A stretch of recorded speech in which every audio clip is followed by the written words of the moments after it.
Chapter 1: The Beginning of History.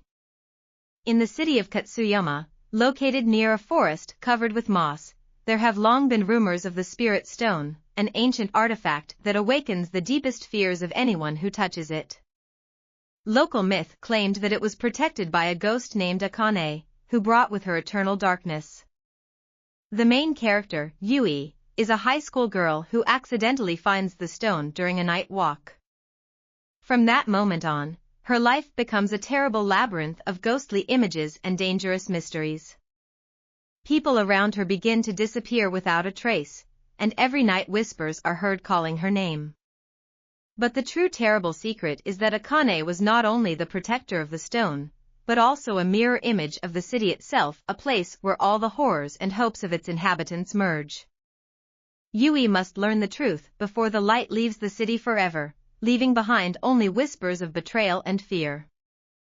Chapter 2: Whispers in the Dark. Yui couldn't sleep that night.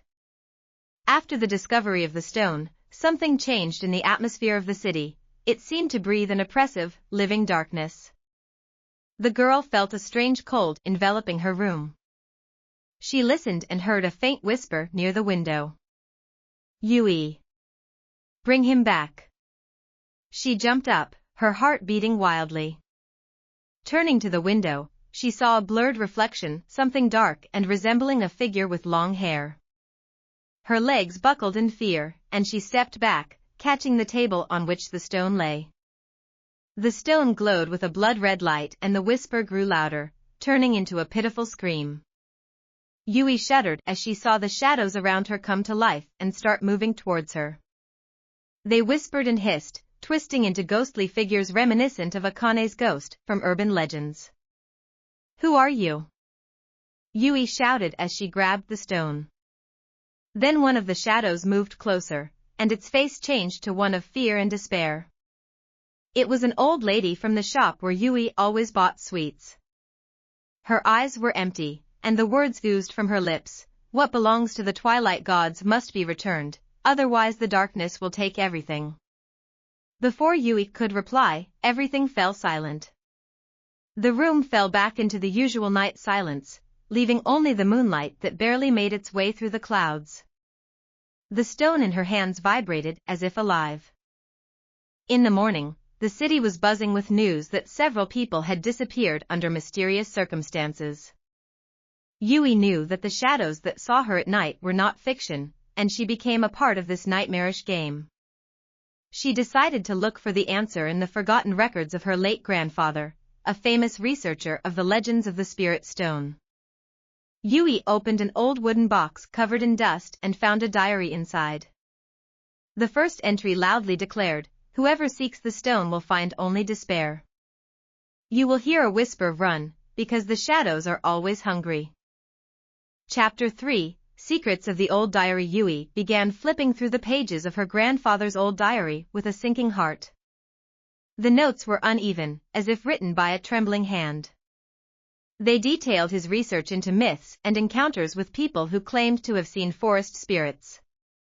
August 20th. Saw Akane for the first time. Her eyes are as empty as the night sky, reflecting only the one looking at her. Her whisper is a warning. The stone is connected to a mystical curse that lives deep in the forest beyond Katsuyama. This place should never be visited after sunset. Yui felt her hand shaking as she read. The diary hinted at a ritual that could return the stone to its rightful place, stopping the spread of darkness. However, for this it was necessary to find an ancient chapel buried among thick trees. The girl decided to go there, although she knew that it could be a trap. Together with his friend Shin, who didn't believe in ghosts but couldn't leave Yui alone, they set out for the forest at night. The rustling leaves rustled, and every step sounded like thunder in the silence. When they reached the ruins of the chapel, the air became thick, almost suffocating. Moonlight barely made its way through the branches, illuminating the face of the old structure, covered with moss and cracks. Yui felt the stone begin to pulsate in her pocket like a heart beating faster and faster. "There it is," whispered Shin, unable to contain his surprise. "It's true." But before they could take the next step, a scream pierced the air. Akane appeared from the shadows of the chapel. Her long hair embraced the darkness, and her eyes, full of night emptiness, settled on Yui. "You came to free or perish," the ghost's voice rang out, mingling with the whisper of the wind. Suddenly, everything around began to move, as if the forest itself had come to life, and shadows rushed towards Yui and Shin. Their screams seemed to freeze all of Katsuyama in anticipation of what would happen next. Chapter 4. The price of the ritual. Shadows wrapped around Yui, whispering curses and revealing the faces of Katsuyama's missing residents. Shin charged forward in an attempt to shoo them away, but his movements seemed futile as the ghostly figures disintegrated, only to reappear behind him. "Yui, save yourself!" he shouted as one of the shadows grabbed his arm and pulled him into the darkness. The girl desperately looked around, trying to figure out what to do next. She grasped the stone and felt its pulsation become painful, as if it were burning in her palms. Akane moved closer, her eyes staring at Yui, empty and eerie. "This is your last warning," the apparition whispered. "Put the stone on the altar and leave it here, or face eternal night." Yui realized that this was her chance. Remembering her grandfather's notes, she took out an old page with a description of the ritual and began to read the words written in an ancient language. The forest froze, and the shadows, as if enchanted, stopped in anticipation. "Spirits of the night, accept the sacrifice and free the world from the shadow." Yui's voice trembled, but she continued. The stone shone with a bright light, illuminating the chapel and the shadows around it. Akane's ghost took a step back, her face filled with despair. "You don't understand what you've done," she whispered, and her figure began to dissolve in the light. Suddenly, the stone cracked, and a stream of dark energy erupted from it. Everything around swirled, creating a maelstrom of ghostly images and screams. Yui saw Shin reappear beside her, pale and startled. "Yui!" he shouted, grabbing her hand. The stone let out a last flash of light and shattered into thousands of pieces, then everything suddenly went quiet. The forest fell into deep silence, and the chapel was once more a common ruin. The shadows disappeared and Akane was gone. Yui slowly looked around while clutching Shin's hand. They came out of the forest, feeling the first rays of dawn touch their faces. The stone disappeared, and with it his curse. But a trace remained in Yui's soul, the memory of the night when she faced the shadows and won. However, Akane's last whisper remained forever in her mind: "The light has returned, but the shadows will always find their way back." Chapter 5. The return of darkness. A few weeks had passed since the events in the forest, and life in Katsuyama seemed to be back to normal. Residents no longer talked about the disappearance, and even whispers about the stone gradually disappeared from conversations. But Yui couldn't forget that night. Her dreams were filled with shadows and Akane's voice that haunted her even during the day. One evening, when the sun was already touching the horizon, Yui sat by the window and looked at the forest, which seemed to once again hide its secrets in the twilight. Shin visited her almost every day, trying to support her and recover from what he saw on his own. But this evening he was not there. And this made Yui feel anxiety tugging at her heart. Suddenly, she heard a sound like a whisper coming from her closet. At first Yui thought it was the wind, but then the sound became more distinct: "The light will go out, and night will come again." She stood up, keeping her eyes on the closet door. Approaching, she opened it and discovered an old fragment of the stone, hidden among her clothes. It glowed with a dark, barely noticeable glow. The girl felt the cold fingers of fear run over her skin. At that moment, the door to her room opened and Shin stood in the doorway. His face was pale, his eyes empty, as if filled with shadows. He was looking straight at Yui but didn't move. "Tire?" she whispered, her voice shaking. Shin lifted her hand and pointed to the fragment of the stone that lay in her palms. His voice sounded dull, as if from the depths of darkness. "He was never just a curse. He is the key to a door that should not have been opened. Suddenly, the room was plunged into darkness, and the shadows that began to appear loomed over Akane's face. She looked at Yui with a smile that reflected both sadness and triumph. "Now you know," said the ghost, "that true darkness has always lived within us." Yui realized that the fight was not over yet. The stone was only the beginning, the key to the world of shadows, which now sought to break out into the world of men. And now she will have to face her fears again to save not only herself, but also the whole city from the arrival of night terrors. Chapter 6. The Secret of the Shadow World. Yui felt a panic attack her. The darkness in the room pulsated and the walls seemed to begin to tighten, filled with ominous whispers. Shin took a step forward, his movements unnaturally sharp. Shadows flickered in his eyes, and Yui realized it wasn't him, but something that had taken over his body.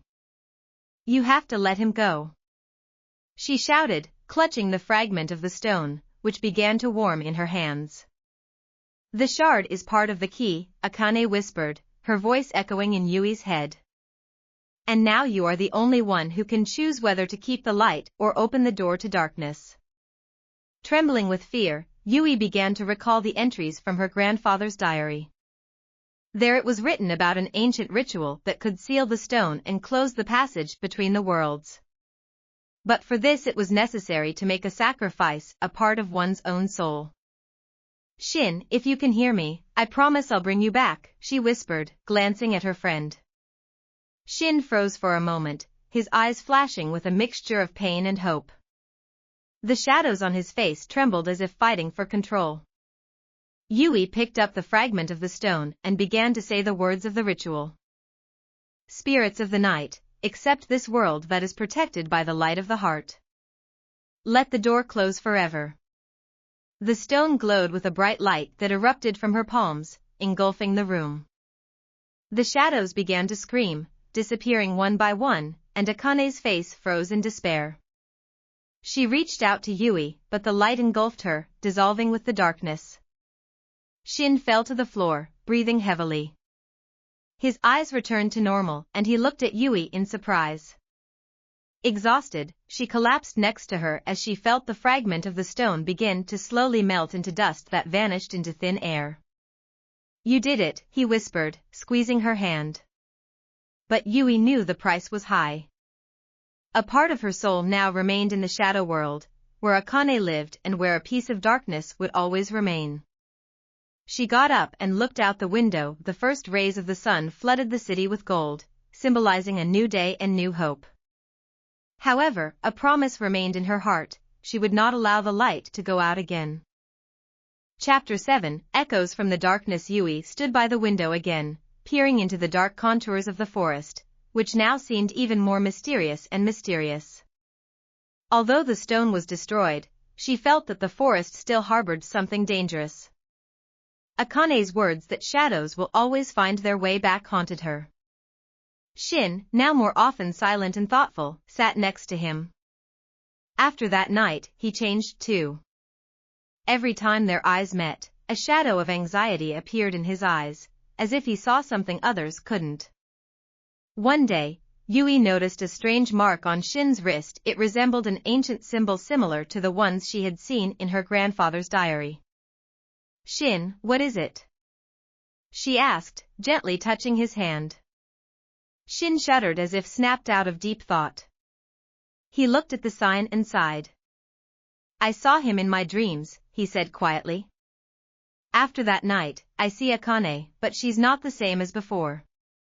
It's like she's trapped in the dark and is looking for a way to get back out. I am afraid that her echo has remained in me." Yui knew that this was not just a dream. The ghosts of the past always leave a mark, and they have the power to manifest if left unchecked. She decided to go back to her grandfather's diary, looking for answers. Among the pages, she found a record of an ancient ritual that could cleanse the soul from the influence of shadows, but to perform it required access to a place called the heart of the forest, the deepest part, where the energy of both worlds was stored. At their next meeting, as they gathered again at the entrance to the forest, The air felt thicker and the whisper of the wind brought the familiar words, "You cannot find light without darkness." Yui and Shin exchanged worried glances and stepped forward together, plunging into the darkness that seemed alive. They knew that a new challenge awaited them, and now the stakes were even higher than before. Chapter 8, Heart of the Forest. The dense forest surrounded Yui and Shin from all sides, as if trying to keep them in its labyrinths. Branches crunched underfoot, and the whisper of the wind made you look around every moment. The leaves seemed darker than usual and every shadow seemed alive. Shin walked ahead, feeling his wrist with the strange symbol begin to throb with pain every time they got closer to the depths of the forest. Yui noticed this and stopped. "Shin, we can't go any further without a plan. It is dangerous." He looked at her, his eyes glittering in the semi-darkness, and sighed. "Yui, you're right, but we have to find the heart of the forest. Something inside me is drawn to him as the only answer." Yui nodded, but her heart was beating so hard that it felt as if even the shadows around her could hear its beating. Remembering the diary entry, she knew that the heart of the forest was a place where the boundaries between the world of the living and the spirit world blurred. It was there that the most ancient power rested. Finally, after several hours of walking, they came to a small clearing that was bathed in dim moonlight. In the middle stood an ancient altar covered with moss and runic symbols. He seemed forlorn, but at the same time radiated a power that permeated everything around him. "This is the heart of the forest," Yui whispered as she stopped in front of the altar. Suddenly the whispers that accompanied them grew louder and turned into hoarse laughter. Out of the shadows stepped a figure they both recognized as Akane, but this time her eyes burned with red fire and her face was contorted with hatred. "Have you come to seal me?" she said, smiling sinisterly. "You have no idea what that means." Yui felt cold sweat on her back, but she held onto Shin's hand and didn't back down. "We're not afraid of you," she said, trying to suppress the tremor in her voice. Akane took a step forward and the ground beneath her feet began to shake. The shadows gathered around, ready for the final battle between light and dark. Yui knew that their fate depended on her being able to complete the ritual, but now that Akane was standing before her, the task seemed almost impossible. "Light and darkness are one, and you cannot destroy what lives in your hearts," said the ghost, her laughter echoing through the forest, making the trees tremble. Yui took a deep breath and began to say the words of the ritual, knowing that now everything depended on her determination and the strength she had to find within herself. Chapter 9, The Last Stand. Yui spoke the words of the ritual, but every word she spoke was met with the power of darkness emanating from Akane. The forest trembled with tension, and the wind, as if alive, circled around them, carrying whispers and ominous laughter. Shin squeezed Yui's hand, giving her some of his courage. "You think you can close the door between the worlds?" Akane shouted, her voice echoing. "Your heart is already clouded, Yui. You yourself do not realize what draws you here." Yui felt a chill run through her body, but she didn't back down. She knew that fear was exactly what Akane fed on. She closed her eyes, trying to find the light in herself that could overcome the darkness. Her thoughts returned to her childhood, to her grandfather's stories about good and evil, about how even the darkest night always gives way to the dawn. "I'm not afraid of you, Akane," she finally said, opening her eyes. "Your strength is in my fear, but it no longer possesses me." Akane frowned, her expression trembling, and she made one last attempt to stop Yui, summoning a wall of shadows around them. But Shin shouted, holding out a hand with a glowing symbol on his wrist. The sign glowed and the shadows began to dissipate. "Together," he said, looking directly into Yui's eyes. Yui continued the ritual, feeling the light emanating from her and Shin grow stronger. The altar began to glow and beams of pure white light shot through the darkness, enveloping Akane.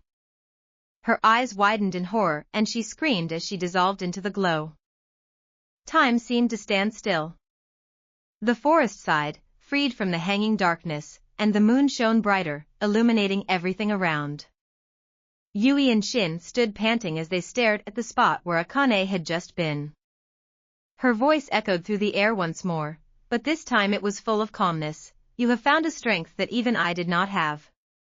Yui felt her back go cold, but there was a strange calm inside. The stone no longer existed, and its darkness disappeared with it. The forest was no longer covered with mist, but seemed to them an ordinary place where the dawn brings a new day. Shin turned to Yui, his gaze full of hope. "We did it." Yui smiled and nodded, feeling their hearts beat in unison. They returned to the city knowing that this was only the beginning of a new chapter where they would have to fight for the light, but now they knew that together they could defeat any darkness. Chapter 10, Shadows of the Past. Back in the city, Yui and Shin felt that the light they had brought was received with relief.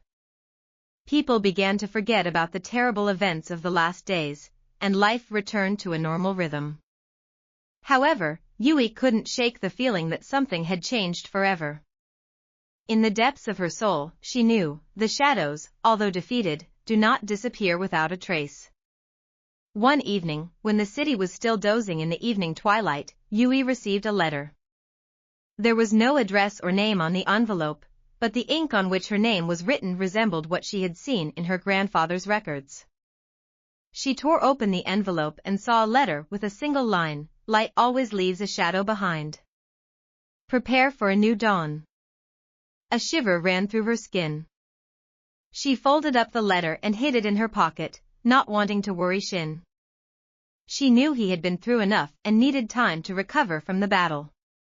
However, Yui's anxiety was growing inside. If this letter was true, a new threat was already waiting on the horizon. She spent the next few days in her grandfather's library, going through old records and trying to find references to light and shadows. In one of his journals, she came across a new reference about the night door, which opens only once a century and leads to a place where reality and the world of spirits border. This door could be the source of the power they felt in the forest. Late one night when Shin went to her house, he saw her with a pile of old books and notebooks. His eyes filled with anxiety. "You found something, didn't you?" he asked. Yui nodded and handed him a page with a note on the night door. "I think our fight is not over yet," she said. "There is something more that we will have to understand and face." Shin squeezed her hand, his gaze full of determination. "We've been through the darkness together and we'll get through it again." The night outside the window seemed endless and thick, but this time they knew there was enough light inside them to illuminate even the deepest shadows. Chapter 11. Preparing for the unknown. Yui and Shin spent the following weeks gathering everything they needed for their upcoming journey to where the night door would open. Their base was located in Yui's grandfather's library, which became a real center for research and meetings.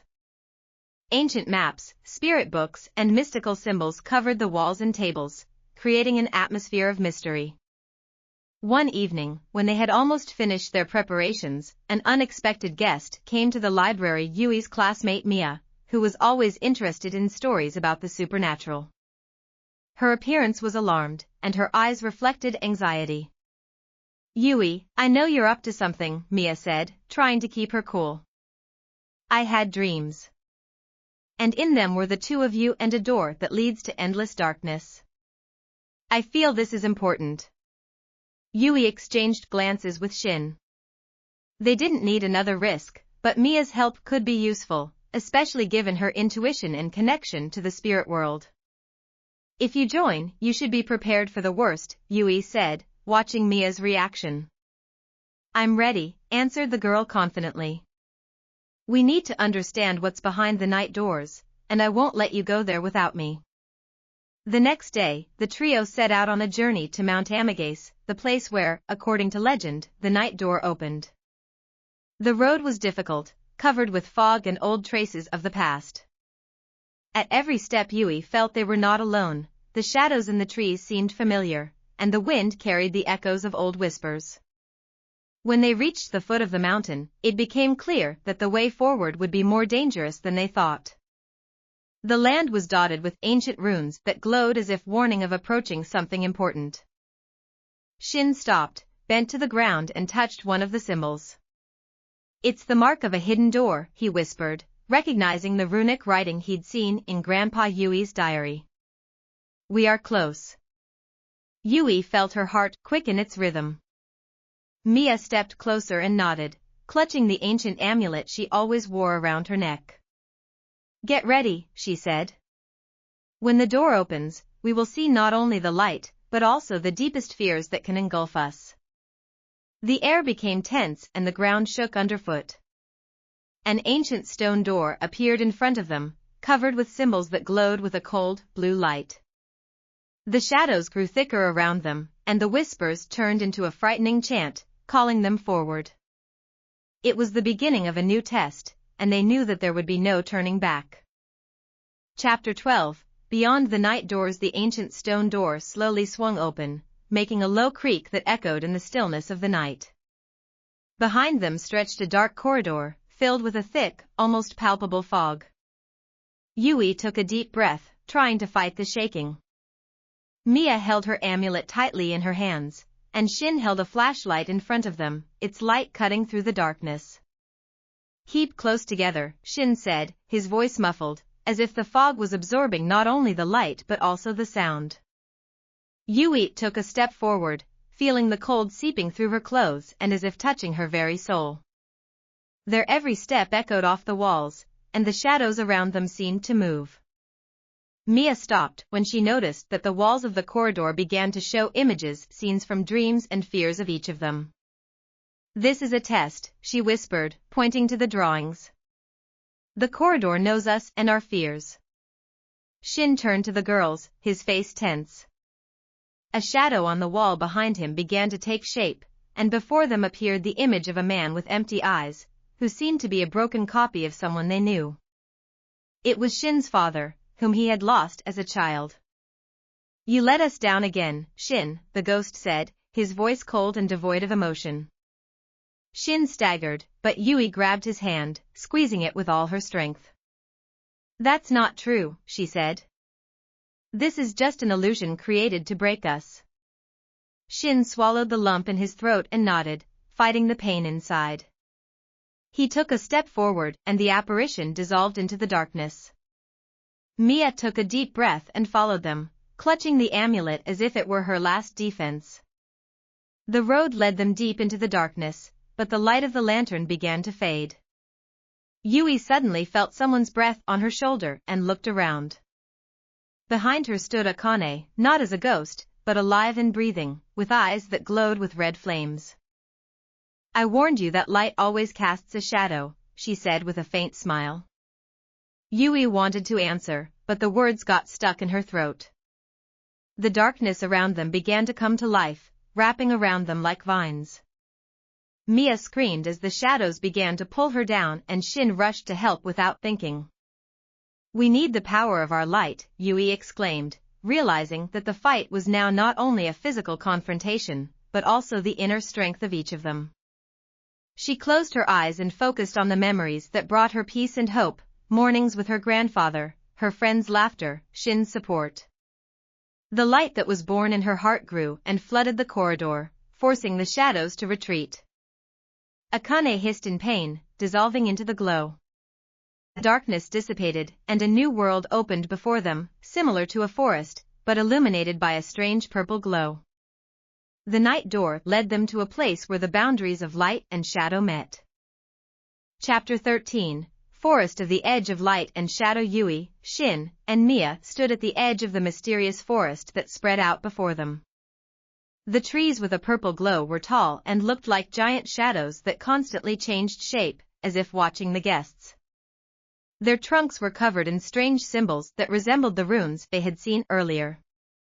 "We're not alone here," Mia whispered, holding the amulet in her hands, its light flickering slightly as if warning of danger. Yui took a step forward, trying to take in everything around them. Her heart was pounding in her chest, but she felt strong with Shin and Mia around. The light they found within themselves was the only thing that protected them in this strange place. Here lives the power that keeps the balance between light and dark, Shin said, his voice sounding hollow. If we find the source, maybe we can get some answers and prepare for Akane's return. The forest began to change with each step they took. The ground underfoot became softer, as if turning into a cloud, and small creatures began to emerge from the shadows. They had large bright eyes and shone with a pale light, their bodies resembling figures made of smoke. Their guardian spirits, Yui guessed. They monitor the balance. One of the spirits stepped closer, holding out a small hand to Yui. His eyes were sad, and in his silent gaze, Yui saw an image of Akane, not as a dark entity, but as a person who had once been full of light and joy. What does that mean? She asked aloud. Mia bent down and the spirit touched her amulet, which suddenly glowed with a bright white light. The spirits retreated a step, and suddenly a silhouette appeared in front of them, a woman in ancient clothes with long black hair. It was Akane, but now she looked different, her gaze was filled with pain and longing. I was the one to protect the balance, Akane said, her voice echoing like the wind through the trees. But fear and greed took away my light. Yui realized that their enemy was not only the darkness, but also the thing that gave birth to it. It was a test not only for them, but also for Akane herself, whose soul remained trapped between worlds. We can help you, Yui said as she approached the spirit. But for this we need to know how to restore the balance. Akane nodded and her image began to dissolve into the air, leaving behind an ancient symbol that lit up between the trees. He was the key to the light that could restore peace and freedom to souls wandering between worlds. The forest froze, waiting for their next move.